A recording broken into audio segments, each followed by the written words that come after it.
हर हर महादेव, जय शिव शंभु। आप सभी शिव भक्तों और हरि भक्तों के चरणों में कोटि कोटि प्रणाम। आज हम आपको बताने वाले हैं एकादशी व्रत का पारण का नियम, कैसे पारण करने से आपको एकादशी व्रत का पुण्य फल प्राप्त होगा। तो हम आपको आज बता रहे हैं एकादशी का पारण कैसे करना चाहिए, सही नियम क्या है और सही विधि क्या है, कैसे आप एकादशी पारण कर सकते हैं, उसका पूरा पुण्य का फल आप प्राप्त कर सकते हैं। तो हम आपको बताने जा रहे हैं इससे जुड़ा हुआ एक कथा जो व्रत के पारण के बारे में बताते हैं।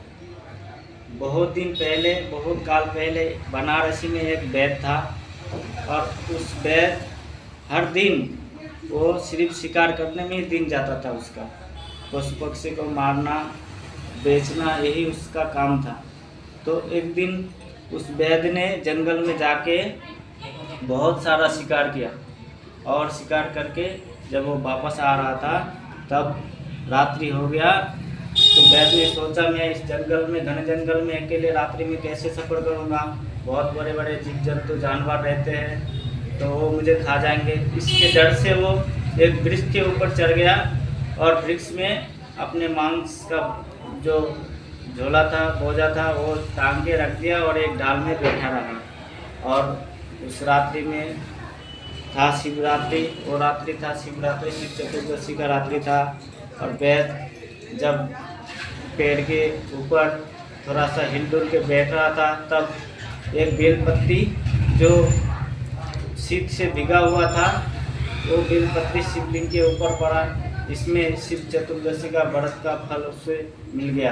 अनजाने में ही उसको, वैद्य को कुछ पता नहीं था।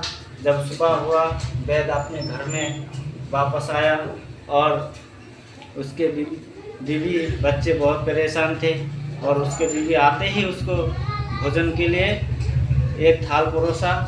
तब उसी समय एक भिखारी, एक अतिथि आ गया जो वैद्य के पास बोला मुझे कुछ खाने के लिए दो।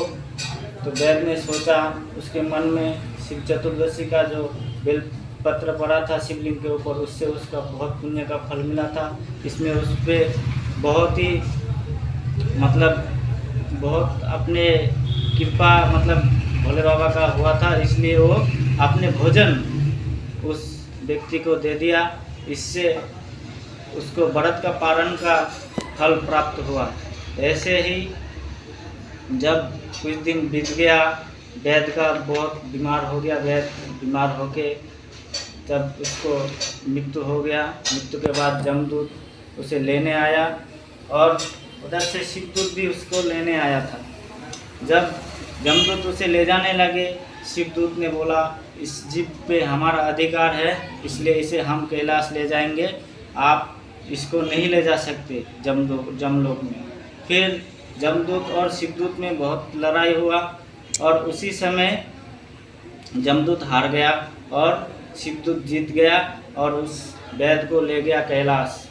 और उसके पीछे पीछे जमदूत भी कैलाश पहुंच गए और द्वार पे, जो गेट पे नंदी महाराज रहते हैं पहरा, उसने उनको अंदर जाने नहीं दिया। जब उसको नंदी ने बोला आप इस जीव के ऊपर अधिकार नहीं है, क्योंकि ये वैद्य ने अनजाने में ही शिव चतुर्दशी का व्रत पालन किया है और अनजाने में ही उस व्रत का पारण भी किया है। इसलिए जो हरिभक्त होते हैं और जो शिव भक्त होते हैं उसके ऊपर जमराज का कोई अधिकार नहीं है। इससे पता चलता है व्रत का, एकादशी का पारण कैसे करना चाहिए। पारण का मतलब है आप जब एकादशी रखते हैं उसके दूसरे दिन आपको पारण के समय आपको ब्राह्मण को भोजन कराना है। अगर आप ब्राह्मण को भोजन नहीं करा सकते हैं तो फिर 5 बच्चे को जो नाबालिग हो उसको भोजन कराइए। इससे आपको व्रत का फल मिलेगा, एकादशी का फल मिलेगा। और अगर आप ये भी नहीं करने में सामर्थ्य है आपको, तो आप किसी गाय को एक रोटी डाल सकते हैं, इससे भी आपको व्रत का, एकादशी का फल प्राप्त होगा। और अगर ये भी नहीं कर सकते हैं तो थोड़ा सा चीनी, आटा, आप चीटी को डालिए, इससे भी आपको व्रत का फल मिलेगा, व्रत का पारण का फल मिलेगा। हर हर महादेव, जय शिव शंभु। आज हम आपको बताए पारण कैसे करना है एकादशी का।